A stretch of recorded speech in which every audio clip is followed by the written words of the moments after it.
Hello everyone, welcome back to the new vlog. कैसे हैं आप लोग? होप आप सब बहुत अच्छे होंगे। मैं भी अच्छी हूँ। तो आज मैं आ गई हूँ अपने नीचे वाले फ्लोर की क्लीनिंग के लिए। अभी मैंने आपको लास्ट 2 व्लॉग पहले बताया था कि मुझे ना सफाई करने के बाद सेटिस्फेक्शन नहीं मिल रही है, तो बहुत जल्द मैं नीचे वाला फ्लोर धोऊंगी सारा। तो बस आज आ गई हूँ नीचे वाले फ्लोर की क्लीनिंग के लिए। अच्छे से इसको वॉश करूँगी। और पता नहीं क्यों एसी की जब सर्विस हुई थी ना, पूरा घर इतना गंदा गंदा हो गया था। वैसे नॉर्मली होता नहीं है, पर इस बार कुछ ज़्यादा ही गंदा हो गया था, क्योंकि ना 3-4 दिन तक वो फैलाए रखा। कभी इसमें गैस जल रही है, कभी इसका कोई पार्ट चेंज हो रहा है। तो इस चक्कर में ना आज मुझे बहुत सेटिस्फेक्शन मिली है कि मैं अपना घर धो रही हूँ।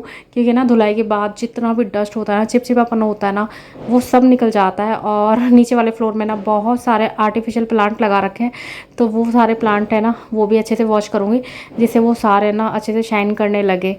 और आज सुबह मम्मी पापा भाई तीनों चले गए थे गाँव। तो फिर नीचे वाले फ्लोर में क्या होता है ना, कोई ना कोई आता जाता रहता है। मोस्टली तो ना भाई पूरा दिन अगर घर में होता है ना, तो चक्कर लगाता रहता है। तो आज इस बात का भी मैं सोच रही थी कि नीचे की जब मैं धुलाई कर दूंगी तो अच्छे से सूख जाएगा और कोई बार बार आएगा जाएगा नहीं। क्योंकि मैं वंश भाभी हम तो ऊपर ही रहते हैं ज़्यादातर, नीचे बहुत कम आना होता है। कहीं बाहर बार जाना हुआ तभी आना हुआ, या फिर रात में सोने के लिए आए तो नीचे आते हैं, अदरवाइज़ नीचे आना नहीं होता। तो भाई होता है जो पूरे दिन बेल बजाता रहता है, ये काम है वो काम है, तो अंदर बाहर के उसके राउंड लगते रहते हैं। तो घर में ना अगर है ना धुलाई करो ना, तो उसको जब तक वो अच्छे से सूखे ना तब तक है ना फ्लोर क्लीन नहीं लगता। क्योंकि धुलाई के बाद है ना सूखने में टाइम लगता है, क्योंकि कोने कोने तक पानी चला जाता है। इसीलिए ना जब नीचे की मैंने धुलाई करी थी ना, तो मैंने ये सोचा था जब ये लोग गाँव जाएंगे पापा मम्मी भाई, तब मैं यहाँ की धुलाई करूँगी। क्योंकि ना फिर ये अच्छे से सूख जाएगा, बार बार दरवाज़ा नहीं खुलेगा, तो फ्लोर जो है उसमें बिल्कुल भी, क्योंकि ना गीले फर्श पे ना चप्पलों के निशान डल जाते हैं ना, तो वो चप्पलों के निशान दिखाई देते हैं। और भाई को आदत है बार बार अंदर बाहर आने जाने की, तो वो फ्लोर पे ना कहीं चप्पलों के निशान रह ही जाते हैं। तो यहाँ पे मैंने अच्छे से पूरा फ्लोर क्लीन कर दिया है, देख सकते हो आप। और इतना शाइन कर रहा था ना, इतनी सेटिस्फेक्शन मिल रही थी कि हाँ बहुत अच्छे से क्लीनिंग हो गई है। और अभी मैं ना हाँ, अंदर की साइड भी जो हमारा रूम वगैरह ना, वहाँ पे भी थोड़ा थोड़ा पानी डाल के अच्छे से वाइपर कर दूँगी। झाड़ू नहीं लगाई आज मैंने बिल्कुल भी, क्योंकि झाड़ू लगाने से क्या होता है ना, जो डस्ट होता है ना वो फिर इधर उधर उड़ने लगती है। तो ना ये बेस्ट तरीका है, पानी डालो और वाइपर कर दो, इससे बहुत अच्छी क्लीनिंग हो जाती है। डस्ट एक तो दीवारों पर वापस नहीं जाती, ऊपर से ना जो जितना भी बारीक कूड़ा होता है ना, वो सारा निकल जाता है। क्योंकि पानी में वो सारा कूड़ा मिट्टी सब बैठ जाती है और वो अच्छे से क्लीन हो जाता है। अच्छे से मैंने धुलाई कर दी और ये देखो कितना शाइन कर रहा है नीचे का फ्लोर। और है ना अंदर भी सारे में पीछे वहाँ तक, जहाँ तक आप रोशनी देख रहे हो ना, वहाँ तक अच्छे से वॉश कर दिया। पीछे की ना ज़्यादा वीडियो नहीं बनाई, क्योंकि फ़ोन सेट करने में दिक्कत होती है। और ये देखो जितने भी ये प्लांटर्स और विद प्लांट, ये आर्टिफिशियल प्लांट हैं, ये सारे मैंने अच्छे से धो के और फिर से सेट कर दिए। यहाँ वाले भी ये देखो शाइन कर रहे हैं, यहाँ वाले भी ये देखो सारे शाइन कर रहे हैं। और है ना ये थोड़ा सा ना यहाँ पे बाहर की रोशनी ज़्यादा आती है, अब देखो। तो ये सारे के सारे ये देखो कितने अच्छे से शाइन कर रहा है, एकदम सॉफ्ट सॉफ्ट लग रहा है। और इसके ये सारे प्लांट्स तो ना नीचे की तरफ है ना, हमने सारे ना आर्टिफिशियल प्लांट लगा रखे हैं। क्योंकि ना यहाँ पे ना तो धूप आ पाती, हमने बहुत बार ट्राई करा कि ओरिजिनल प्लांट लगाएं, और कई बार लगाए भी हैं, पर ना धूप आने की वजह से ना उनको धूप मिल पाती, ना अच्छे से उनको हवा मिल पाती। क्योंकि एसी लग रहा है, रात में एसी चलता है ना, तो एसी की जितनी भी गर्मी होती है वो बाहर जाती है, उसकी वजह से ना सारे प्लांट्स हमारे मर जाते हैं। तो फिर मैंने सोचा कि यहाँ आर्टिफिशियल प्लांट लगा देते हैं, सुंदर भी बहुत लगते हैं। तो यहाँ पे सारे में नीचे जितना भी है ना, ये सारे आर्टिफिशियल प्लांट हैं और अच्छे लगते हैं, डेकोरेशन के लिए तो काफ़ी अच्छे लगते हैं। और ये वाले भी अच्छे से वॉश कर दिए, ये भी शाइन कर रहे हैं। और यहाँ का ना बीच वाला गमला टूट गया था, तो अभी दूसरा लाऊंगी, और उसके लिए भी देखते हैं कहीं मिलता है तो अच्छा सा प्लांट, तो उसके लिए प्लांट और गमला दोनों लाने हैं। ये देखो तो बहुत अच्छा लग रहा है। और सबसे ज़्यादा ना मुझे ये वाला पूरा अच्छा लगता है। ये ऊपर ना सारे में ऐसे छोटे वाले लगा रखे हैं, नीचे बड़े वाले, ये चीनी मिट्टी के हैं नीचे वाले, ऊपर वाले प्लास्टिक के हैं। और यहाँ ना लाइट भी लगा रखी है, लाइट जला दो ना तो मतलब कि परमानेंट लाइट लगा रखी है, तो बहुत अच्छा लगता है। रात के टाइम लाइट वाइट जला के रखो तो बहुत सुंदर दिखता है। और बाहर वाले भी जितने भी ओरिजिनल वाले प्लांट हैं उनमें भी समय पानी डाल दिया, अच्छे से वॉश कर दिए, धूल मिट्टी उन पर भी बहुत चढ़ रही थी। और अंदर का भी सारा क्लीन हो गया। फ्लोर देखो, फ्लोर से ही पता चल जाएगा कितना शाइन कर रहा है। ओए क्या डाल दी मेरी आँख में? अरे हवा चल रही है, हमने नहीं डाला। सच्ची? हाँ। कहाँ चल रहे हैं गाने? गाइस ये देखो कितना अच्छा वेदर हो रहा है, और बारिश भी आई है। ये देखो मैं ना ऊपर आई थी वेदर चेक करने, और ये दोनों यहाँ बैठे हुए हैं। बेबी आप बहुत शैतान होते जा रहे हो। सनसेट के लिए ऊपर क्यों जाने की ज़रूरत है, नीचे से भी तो दिख रहा है। अब तो सन चला गया, अब कैसे दिखाऊं सेट। सन चला गया, थोड़ा थोड़ा दिख रहा है, वो दिख रहा है, दिख रहा है, दिख रहा है, दिख रहा है। ओ वाओ, कितना सुंदर व्यू है और हवा कितनी बस चल रही है। आ जाओ नीचे, जल्दी आ जाओ। है, दिखा दिया मैंने, सच्ची दिखा दिया।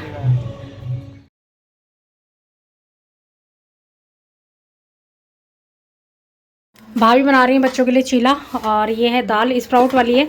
तो बच्चे बोल रहे थे चीला खाना है, तो भाभी ने स्प्राउट वाली दाल को है ना मिक्सी में कर लिया है। और ये है सोयाबीन, तो सोयाबीन की स्टफिंग डलेगी और चीले में बहुत टेस्टी लगती है। बच्चों को ना प्रोटीन वाली चीज़ें ज़्यादा पसंद है, और सोयाबीन में बहुत ज़्यादा प्रोटीन होता है। क्यों भाभी? हाँ जी। तो यहाँ पर भाभी वही तैयार कर रही हैं। तो ये देखो बहुत इजी है, मतलब कि स्प्राउट तो हमारे घर में रखे रहते हैं बच्चे, शाम के टाइम में ना इसमें प्याज, टमाटर, खीरा, नींबू, मसाला डाल के खाते हैं। तो बहुत हेल्दी ऑप्शन है, और बहुत जल्दी से ना पेट भर जाता है, और बहुत हेल्दी रहता है, बिल्कुल भी फैट फ्री है, तो सही रहता है। और यहाँ पर अभी इसके चीले बनेंगे। इसी वाली दाल को मिक्सी में कर लिया, इसके चीले बनेंगे और इसकी स्टफिंग डलेंगी। तो यह है फुल हेल्दी स्नैक्स बच्चों के लिए शाम को। और उनको ना शाम के टाइम भूख लगती है, तो उनको कुछ ना कुछ चाहिए होता है। तो रोज़ उनके लिए जुगाड़ ये करते हैं कि कुछ हेल्दी खा ले तो बेस्ट है, नहीं तो अनहेल्दी तो बहुत सारी चीज़ें। क्यों भाभी?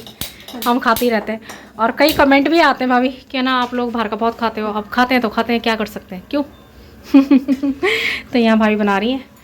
चलो तो अभी आपको बाद में दिखाते हैं। अभी है ना भाभी इसको क्या कहते हैं, ये सोयाबीन को अच्छे से इसमें मतलब कि मसाले वगैरह डाल के ना बढ़िया सी स्टफिंग बना लेंगी। तैयार कर रही हैं स्टफिंग। पहले थोड़ा ऑयल लिया, उसमें गार्लिक ऐड करा, थोड़े मसाले और सोयाबीन ऐड करा, उसमें फिर गार्निशिंग के लिए थोड़ा धनिया डाला, और फिर चीला बनाया। चीले पे ये लगा दी पूरी स्टफिंग, और उसके बाद यम्मी सा हेल्दी सा चीला बनके तैयार हो गया। तो ये तैयार है खाने के लिए। तो वंश कैसा लगा? इधर देखो, आपको पता है किसका है? बताओ। है ये स्प्राउट से बनाया मैंने, ग्रीन वाली दाल से। अच्छा लगा? तो चलिए बच्चों को खाने देते हैं। लोगों को सुबह दिखाया था कितने अच्छे से मैंने यहाँ की धुलाई करी थी, और आज दिन में बारिश, आंधी, तूफान ऐसे आया ना कि पूरा घर फिर से इतना गंदा हो गया। क्या ही करूँ, सारी मेहनत पे पानी फिर गया। और अब हो गई रात और हम आ गए सोने के लिए। The next day. आज है वेडनेसडे, और मेरा आज का सबसे पहला काम है कपड़ों को फोल्ड करना और उन्हें सेट करना। और ये जितने भी कपड़े आप देख रहे हो ना, ये सारे मेरे कपड़े हैं। मैं वीक में एक ही बार अपने कपड़े धोती हूँ। वैसे तो मैं डेली मशीन लगाती हूँ, पर अपने कपड़े हैं ना मैं सारे इकट्ठे करती रहती हूँ। और एक वीक के जितने भी कपड़े होते हैं ना, वो सारे वॉश करके और फिर उनको हाथ के हाथ फोल्ड करके, पहले के अगर अलमारी में कोई कपड़ा फैला हुआ है तो उनको फिर से निकाल के अच्छे से सेट करके रखती हूँ। और आप लोग मेरी कभी भी अलमारी देखोगे ना, तो कभी नहीं कह सकते कि अलमारी है ना मतलब कि फैली हुई है। मुझे ना बिल्कुल अरेंज करके चीज़ें रखना बहुत पसंद है, तो बहुत मैनेज करती हूँ अपनी चीज़ों को, कोई भी चीज़ें फैली ना रहे। तो इसलिए ना मैं वीक में एक ही बार जितने भी अपने कपड़े होते हैं पूरे हफ्ते के, उनको वॉश करके और अच्छे से अपनी अलमीरा सेट करके रखती हूँ। क्योंकि मुझे अलमीरा ना बिल्कुल भी फैली हुई अच्छी नहीं लगती, किसी की भी हो। मैं बच्चों की भी है ना, जितनी बार उनके कपड़े अलमारी में लगाती हूँ उतनी बार उनकी अलमारी सेट करती हूँ। तो मुझे ना बिल्कुल भी फैली हुई चीज़ें बिल्कुल पसंद नहीं है, इसलिए अपनी हर एक चीज़ मैं इतने अच्छे से अरेंज करके रखती हूँ कि कोई भी देखेगा ना कभी ये नहीं कहेगा, वो यही सोचेंगे कि है ना, हो सकता है आजकल मैं इतने अपनी अलमारी सेट करी होगी, बट मेरी हमेशा अलमारी ना बिल्कुल परफेक्ट तरह से सेट रहती है।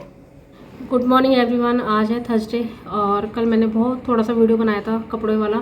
कपड़े फोल्ड करते हुए मैंने स्टार्ट किया ही था, और उसके बाद है ना मेरा जैसे ही व्लॉग अपलोड हुआ उसमें कॉपीराइट आ गया। फिर से मैंने एडिट करा, फिर से उसमें कॉपीराइट आ गया। तो ना ऐसे करके मुझे कल वो 2 बार कॉपीराइट, और मुझे समझ में नहीं आता, जो म्यूज़िक में पहले कॉपीराइट नहीं आता था अब उनमें भी कॉपीराइट आ रहा है, तो मैं क्या करूँ। हम लोग वीडियो में कितना ही बात कर लेंगे, तो थोड़ा बहुत रेस्ट चाहिए होता है वॉइस को भी। और इतनी मेहनत के बाद भी है ना कुछ प्रॉब्लम मेरे चैनल में अजीब सा ही ग्लिच आया हुआ है, जो कि मुझे भी नहीं समझ में आ रहा क्यों आया हुआ है। जिसकी वजह से ना कल मेरा इतना मूड ऑफ हो गया था, मुझे गुस्सा भी बहुत आ रहा था, और मुझे ना कहीं रोना भी आ रहा था कि यार मतलब कि टूट जाता है इंसान जब मेहनत करता है ना, उसको वो मेहनत दिखाई नहीं देती, तो उसका मन कहीं ना कहीं करता है कि यार क्या ही फ़ायदा है ऐसी मेहनत का। तो कल मैं बहुत ज़्यादा डिसअपॉइंट हो गई थी, अपने आप से भी हो गई थी, और मैंने सोचा कि अब मैं व्लॉगिंग छोड़ देती हूँ। मुझे प्लीज़ कमेंट करके बताओ कि मुझे अपनी मेहनत को कंटिन्यू रखना चाहिए, ये छोड़ देना चाहिए। अगर आप जो बोलोगे ना मैं वही करूँगी, क्योंकि अब मैं अंदर से ना बहुत परेशान हो चुकी हूँ। और मैंने कल ना मतलब कि फिर आगे व्लॉग कंटिन्यू नहीं करा, और मैं कल पूरा दिन बहुत दुखी थी, बहुत ज़्यादा। और आज भी है ना, मैंने सोचा था कि आज भी मैं बिल्कुल एक्टिव नहीं रहूँगी, तो आज भी मैं बहुत परेशान हूँ। फिर मैंने सोचा जितना वीडियो बना हुआ है ये आप तक पहुँचाती हूँ, और आप लोगों से सजेशन मांगती हूँ कि मुझे क्या करना चाहिए, मैं अपनी व्लॉगिंग को कंटिन्यू रखूँ या ना रखूँ। और चैनल में ना कुछ हर दिन कोई ना कोई प्रॉब्लम आती रहती है। मेरा चैनल 3 साल हो गए, कोई वीडियो मेरी वायरल नहीं हुई इस तरह की, है ना, मेरे व्यूज़ आने लगे अच्छे। फिर भी है ना मैं हारी नहीं, मैंने सोचा कोई बात नहीं, ये मेरा एक काम बन गया है, कोई बात नहीं, बनाती रहती हूँ। पर है ना उस व्यूज़ तो छोड़ो, मैं व्यूज़ की तरफ देखती भी नहीं हूँ, जितने आ रहे हैं ठीक है, नहीं भी आ रहे ठीक है। वीडियो में ना अलग से ही कुछ ग्लिच आ रहा है, और जो ग्लिच है ना मेरे जो व्यूज़ हैं उनको है ना कभी डाउन कर देता है, और इतना डाउन कर देता है ना मुझे समझ में नहीं आता कि ऐसे कैसे व्यूज़ मेरे डाउन चले जाते हैं। और जिसकी वजह से मुझे बहुत ही ज़्यादा गुस्सा आ रहा है, और रोना भी बहुत आ रहा है। मैं सही बताऊँ आप लोगों को, मैं बस कंट्रोल कर रखा है अपने आप को। तो मुझे बताना मुझे क्या करना चाहिए। अगर आप लोग बोलोगे, मैं ना छोड़ भी नहीं पा रही हूँ इस चैनल को। मैं सोच रही हूँ नहीं यार, मुझे रखना है, मुझे मेहनत करनी है, कभी ना कभी तो वीडियो।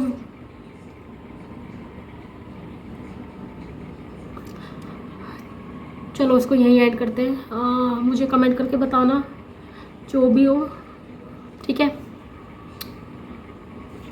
वेट करूँगी मैं आप सबके कमेंटों का, जितने पॉजिटिव कमेंट आएंगे या जैसे भी कमेंट आएंगे उस हिसाब से डिसाइड करूँगी कि मुझे आगे कंटिन्यू रखना है या नहीं रखना। बाय।